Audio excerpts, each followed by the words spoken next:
ವೀಕ್ಷಕರೆಲ್ಲರಿಗೂ ಭವಿಷ್ಯವಾಣಿ ವಿಶೇಷ ಕಾರ್ಯಕ್ರಮಕ್ಕೆ ಸ್ವಾಗತ. ಇವತ್ತಿನ ಈ ವಿಡಿಯೋದಲ್ಲಿ ನಾವು ಬುಧನ ರಾಶಿ ಪರಿವರ್ತನೆಯ ಪ್ರಭಾವಗಳ ಕುರಿತು ತಿಳಿದುಕೊಳ್ಳಲಿನ. ವೀಕ್ಷಕರೇ, ಬುಧವು ಚಂದ್ರನ ನಂತರ ನಮ್ಮ ಸೌರವ್ಯೂಹದಲ್ಲಿ ಅತ್ಯಂತ ಚಿಕ್ಕದಾದ ಮತ್ತು ವೇಗವಾಗಿ ಚಲಿಸುವ ಗ್ರಹವಾಗಿದೆ. ಇದು ನಮ್ಮ ಬುದ್ಧಿವಂತಿಕೆ, ಸ್ಮರಣೆ ಮತ್ತು ಕಲಿಕೆಯ ಸಾಮರ್ಥ್ಯವನ್ನು ಪ್ರತಿನಿಧಿಸುತ್ತದೆ. ಇದು ನಮ್ಮ ಪ್ರತಿವರ್ತನೆಗಳು, ನರಮಂಡಲ, ನಮ್ಯತೆ, ಮಾತು, ಭಾಷಾ ಸಂವಹನ, ಲಿಖಿತ ಅಥವಾ ಮೌಖಿಕ ಮತ್ತು ಸಂಖ್ಯೆಗಳಿಗೆ ಸಂಬಂಧಿಸಿದ ಯಾವುದನ್ನಾದರೂ ನಿಯಂತ್ರಿಸುತ್ತದೆ. ಬಲವಾದ ಬುಧವು ಅಗತ್ಯವಾದ ಜೀವನ ತೃಪ್ತಿ, ಉತ್ತಮ ಆರೋಗ್ಯ ಮತ್ತು ಬಲವಾದ ಮನಸ್ಸನ್ನು ಒದಗಿಸುತ್ತದೆ. ಇದು ಸಕಾರಾತ್ಮಕ ಫಲಿತಾಂಶಗಳನ್ನು ತರಬಹುದು, ವ್ಯಾಪಕವಾದ ಜ್ಞಾನವನ್ನು ಪಡೆದುಕೊಳ್ಳುವಲ್ಲಿ ಹೆಚ್ಚಿನ ಯಶಸ್ಸಿಗೆ ಕಾರಣವಾಗುತ್ತದೆ. ಇದು ವ್ಯವಹಾರದಲ್ಲಿ ಉತ್ತಮ ನಿರ್ಧಾರ ತೆಗೆದುಕೊಳ್ಳಲು ಸಹಾಯ ಮಾಡುತ್ತದೆ. ತಮ್ಮ ಜಾತಕದಲ್ಲಿ ಬುಧ ಬಲವಿರುವವರು ಸಾಮಾನ್ಯವಾಗಿ ಊಹಾಪೋಹ ಮತ್ತು ವ್ಯಾಪಾರದಲ್ಲಿ ಉತ್ತಮ ಸಾಧನೆ ಮಾಡುತ್ತಾರೆ. ಅವರು ಜ್ಯೋತಿಷ್ಯ ಮತ್ತು ಆಧ್ಯಾತ್ಮದಂತಹ ನಿಗೂಢ ಆಚರಣೆಗಳಲ್ಲಿಯೂ ಸಹ ಅಭಿವೃದ್ಧಿ ಹೊಂದಬಹುದು. ಬುಧ ಗ್ರಹವು ಜೂನ್ ತಿಂಗಳಿನ 22ನೇ ತಾರೀಕಿನ ದಿನ ಮಧ್ಯಾಹ್ನ 3:09 ತನ್ನದೇ ಆದ ರಾಶಿಯಾದ ಮಿಥುನ ರಾಶಿಯನ್ನು ಬಿಟ್ಟು ಕರ್ಕ ರಾಶಿಯನ್ನು ಪ್ರವೇಶಿಸುತ್ತಾನೆ. ಜುಲೈ ತಿಂಗಳಿನ 7ನೇ ತಾರೀಕಿನವರೆಗೆ ಬುಧನು ಕರ್ಕ ರಾಶಿಯಲ್ಲಿ ಇರಲಿದೆ. ಈ ಸಾಗಣೆಯು ಪ್ರತಿ ರಾಶಿಚಕ್ರದ ಮೇಲೆ ವಿಶೇಷ ಪರಿಣಾಮವನ್ನು ಬೀರುತ್ತದೆ. ಬುಧವನ್ನು ಮಾತಿನ ಅಂಶ ಎಂದು ಕರೆಯಲಾಗುತ್ತದೆ. ಇದು ನಮಗೆ ಸಂಖ್ಯಾಶಾಸ್ತ್ರದ ಸಾಮರ್ಥ್ಯವನ್ನು ಒದಗಿಸುತ್ತದೆ. ಬುಧವು ನಮ್ಮ ಬುದ್ಧಿವಂತಿಕೆಯನ್ನು ನಿಯಂತ್ರಿಸುತ್ತದೆ ಮತ್ತು ನಮಗೆ ತಾರ್ಕಿಕ ಸಾಮರ್ಥ್ಯಗಳನ್ನು ಒದಗಿಸುತ್ತದೆ. ನಾವು ಏನನ್ನಾದರೂ ಎಷ್ಟು ಚೆನ್ನಾಗಿ ವಿಶ್ಲೇಷಿಸಬಹುದು ಎಂಬುದನ್ನು ಬುಧ ನಿರ್ಧರಿಸುತ್ತದೆ. ಬುಧ ಗ್ರಹವು ಭಯಾನಕ ಸ್ಥಿತಿಯಲ್ಲಿದ್ದರೆ ವ್ಯಕ್ತಿಯ ಮಾತು ಯಾರನ್ನಾದರೂ ವಿರೋಧಿಯನ್ನಾಗಿ ಮಾಡಬಹುದು. ಮತ್ತೊಂದೆಡೆ ಬುಧವು ಉತ್ತಮ ಸ್ಥಾನದಲ್ಲಿದ್ದರೆ ಒಬ್ಬ ವ್ಯಕ್ತಿಯು ತನ್ನ ಸುಂದರವಾದ ಪದಗಳನ್ನು ಇತರರನ್ನು ತನ್ನದಾಗಿಸಿಕೊಳ್ಳಬಹುದು. ಇದು ಬುಧದ ವಿಶಿಷ್ಟ ಗುರುತು.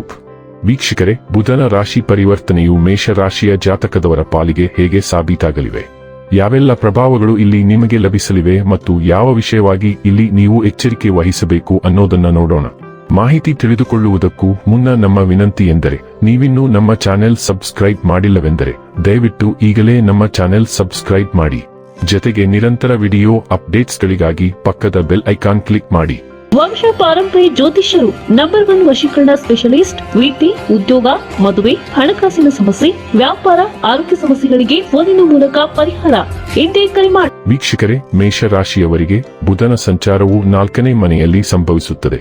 ಇದು ಪ್ರಾಥಮಿಕವಾಗಿ ಮನೆ, ಕುಟುಂಬ, ಪೋಷಕರು, ಸೌಕರ್ಯ ಮತ್ತು ಮಾನಸಿಕ ಶಾಂತಿಯೊಂದಿಗೆ ಸಂಬಂಧಿಸಿದೆ.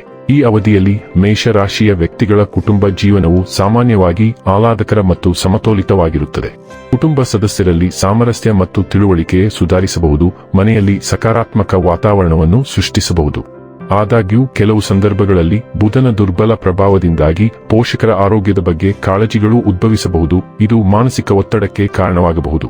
ವೃತ್ತಿ ಮತ್ತು ವೃತ್ತಿಪರ ಜೀವನದ ವಿಷಯದಲ್ಲಿ ಈ ಅವಧಿಯು ಕಠಿಣ ಪರಿಶ್ರಮಕ್ಕೆ ಪ್ರತಿಫಲ ನೀಡುವ ಸಾಧ್ಯತೆಯಿದೆ. ನೀವು ಹೆಚ್ಚು ಸಮರ್ಪಣೆ ಮತ್ತು ಪ್ರಾಮಾಣಿಕತೆಯನ್ನು ತೋರಿಸಿದರೆ ಉತ್ತಮ ಫಲಿತಾಂಶಗಳನ್ನು ನೀವು ನಿರೀಕ್ಷಿಸಬಹುದು. ಹಿರಿಯರು ಮತ್ತು ಸಹೋದ್ಯೋಗಿಗಳಿಂದ ಬೆಂಬಲವೂ ಲಭ್ಯವಿರಬಹುದು. ಇದು ಕೆಲಸದ ಸ್ಥಳದಲ್ಲಿ ಸ್ಥಿರತೆಯನ್ನು ಕಾಪಾಡಿಕೊಳ್ಳಲು ಸಹಾಯ ಮಾಡುತ್ತದೆ. ಆರ್ಥಿಕವಾಗಿ ಆಸ್ತಿ ಅಥವಾ ರಿಯಲ್ ಎಸ್ಟೇಟ್ಗೆ ಸಂಬಂಧಿಸಿದ ವಿವಾದಗಳು ಉದ್ಭವಿಸಬಹುದು. ಆದ್ದರಿಂದ ಈ ಸಮಯದಲ್ಲಿ ಆಸ್ತಿಗೆ ಸಂಬಂಧಿಸಿದ ನಿರ್ಧಾರಗಳನ್ನು ಎಚ್ಚರಿಕೆಯಿಂದ ತೆಗೆದುಕೊಳ್ಳುವುದು ಮುಖ್ಯ. ಅದೇ ಸಮಯದಲ್ಲಿ ಈ ಅವಧಿಯು ಹೊಸ ಮನೆ ಖರೀದಿಸಲು ಅಥವಾ ನಿರ್ಮಾಣ ಕಾರ್ಯವನ್ನು ಪ್ರಾರಂಭಿಸಲು ಅನುಕೂಲಕರ ಅವಕಾಶಗಳನ್ನು ಸಹ ನೀಡಬಹುದು. ವೈವಾಹಿಕ ಜೀವನದ ಬಗ್ಗೆ ಹೇಳುವುದಾದರೆ, ಈ ಸಮಯವು ನಿಮ್ಮ ಸಂಗಾತಿಗೆ ಪ್ರಗತಿಯನ್ನು ತರಬಹುದು. ಅವರ ವೃತ್ತಿಜೀವನದಲ್ಲಿ ಬೆಳವಣಿಗೆ ಅಥವಾ ಬಡ್ತಿಯ ಸಾಧ್ಯತೆಗಳಿವೆ. ಒಟ್ಟಾರೆಯಾಗಿ ಮೇಷರಾಶಿಯವರಿಗೆ ಈ ಸಂಚಾರವು ಮಿಶ್ರ ಆದರೆ ಸಮತೋಲಿತ ಫಲಿತಾಂಶಗಳನ್ನು ತರುತ್ತದೆ ಎಂದು ನಿರೀಕ್ಷಿಸಲಾಗಿದೆ. ಇನ್ನು ಕೊನೆಯದಾಗಿ ಈ ದಿನ ಮಾಡಿಕೊಳ್ಳಬೇಕಾದ ಉಪಾಯಗಳ ಕುರಿತು ನೋಡುವುದಾದರೆ, ಬುಧ ಗ್ರಹದ ಋಣಾತ್ಮಕ ಪರಿಣಾಮಗಳನ್ನು ಕಡಿಮೆ ಮಾಡಲು ಬುಧವಾರದಂದು ಬ್ರಾಹ್ಮಣರಿಗೆ ಹಣ್ಣುಗಳನ್ನು ದಾನ ಮಾಡುವುದು ಪ್ರಯೋಜನಕಾರಿ ಎಂದು ಪರಿಗಣಿಸಲಾಗಿದೆ. ವೀಕ್ಷಕರೇ, ಇದಾಗಿತ್ತು ಮೇಷರಾಶಿಯ ಜಾತಕದವರ ಬುಧನ ರಾಶಿ ಪರಿವರ್ತನೆಯ ಫಲದ ಮಾಹಿತಿ ಇಷ್ಟವಾದರೆ ವಿಡಿಯೋವನ್ನು ಲೈಕ್ ಮತ್ತು ಶೇರ್ ಮಾಡಿ. ಹಾಗೆ ಚಾನೆಲ್ ಸಬ್ಸ್ಕ್ರೈಬ್ ಮಾಡುವುದರ ಜೊತೆಗೆ ನಿರಂತರ ವಿಡಿಯೋ ಅಪ್ಡೇಟ್ಸ್ಗಳಿಗಾಗಿ ಪಕ್ಕದ ಬೆಲ್ ಐಕಾನ್ ಕ್ಲಿಕ್ ಮಾಡಿ.